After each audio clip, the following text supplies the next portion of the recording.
Hi, this is Becky at Sentier. Thank you for your purchase of your new Vetcorder Pro monitor. Let's go over a few things to help you keep your monitor around for a little bit longer.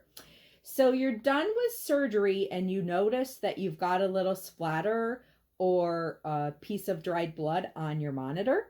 What's recommended is that you take a dab of alcohol on a dry cloth and then gently wipe it off. Obviously, you don't want to submerge it in water or drop it in a bucket of water. That would not be good. So just take a tiny dab of alcohol and then wipe that off. Don't scrape it with an instrument or anything like that because you don't want to scratch the glass. So once you've got that taken care of, if you want to pull your cables directly out of the monitor, and it's really important that you grasp the silver cube here right where it's plugged in. Don't pull on the cable or yank it. Just gently grasp that cube and pull it straight out. Don't wiggle it or twist it. So let's do that again with the next sensor, and then we're going to do that with the next one. So then what we're going to do is we're going to take a peek at our ECG clips, and we're going to unsnap the clips from the red and the white circles. And then we're going to take a dab of alcohol on a Q-tip, and we're going to clean out that divoted area so that you're getting all the gunk and any buildup that might be on there. That way you'll have a nice ECG transmission, and you can periodically do that with your clips to keep them clean. All right, so then we're going to take our clips and we're going to press them in the palm of our hand, and we're going to do a big loop around so that you're making like a 5 to 6 inch loop. And then what we're going to do is we're going to take our cables and we're going to put them in this gallon Ziploc baggie that I have sitting in a tray. So we're going to put the first one in there, and then we're going to do the same thing with your SPO2 cable. So if you want to take that little clean cloth with the alcohol on it and clean out on the inside and the outside of your sensor, so it's good to go for your next patient. So we're going to gently loop that around in the circle, and then we're going to place this in our little Ziploc baggie on the tray. And then we're going to do the same thing with the temperature sensor, and I've already got the extension cable put back into the bag, so we're going to tuck that in there as well. And then what you don't want to do is you don't want to take the sensors and or the cords, and you don't want to wrap them around the monitor like this.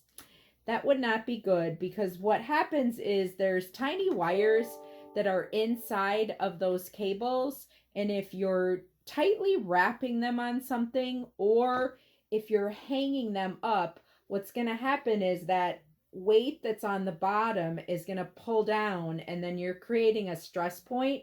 So there's probably going to be a break in the wire inside of the cable, and it's not going to last that long. So just be careful as to how you crimp or store them. And again, with your USB cable and your cube, if you just want to put them in a circle, if you don't need to charge your unit, and place it in the tray. And then if your unit's all clean and good to go, then we're going to sneak that in the tray as well. So I've got everything in the little Ziploc baggie, and I'm going to put it in my little cubby, or what some people do is they'll put it back in the original box, which is fine. You just want to make sure that it's out of the way where it's not going to get stepped on or jostled or knocked to the floor with something else so that you'll damage the unit. So the warranty on your Vetcorder Pro and the case is 12 months, and that's against manufacturer defect. That would not include dropping it in a bucket of water or throwing it across the room, in case anyone wants to know. The sensors themselves are warranted for 6 months against manufacturer defect. So that would include normal wear and tear. It would not include accidentally slicing it with a laser or a scalpel. So people always ask me, well, how long are our sensors going to last? And I say, well, they're going to last as long as how well they're treated. So when you're working with your patient, if you are depressing your clips and taking them off of the tongue, they're going to last longer versus if when you're done with your procedures, the techs are just yanking the cords and pulling them off of the patient. Or if during a dental, if you're going to turn your patient, make sure that you're taking the clips and your ECG cables off so that they don't get tangled or twisted or torqued when you're turning your patient versus just leaving them on and then the cables get torqued. So those are some examples of how you can prolong the life on your cables. So obviously, the better that you treat them, the longer that they are going to last.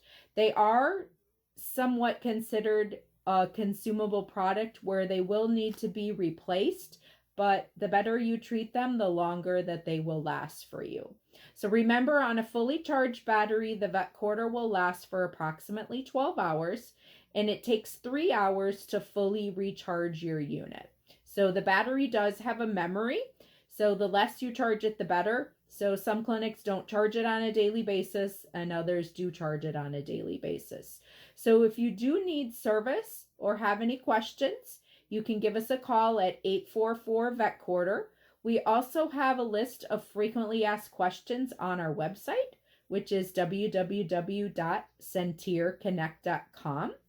So if you don't find the question that you're looking for, you can reach out to us, or you can start a service ticket on that website as well. So we look forward to talking with you soon. Thanks. Have a great day.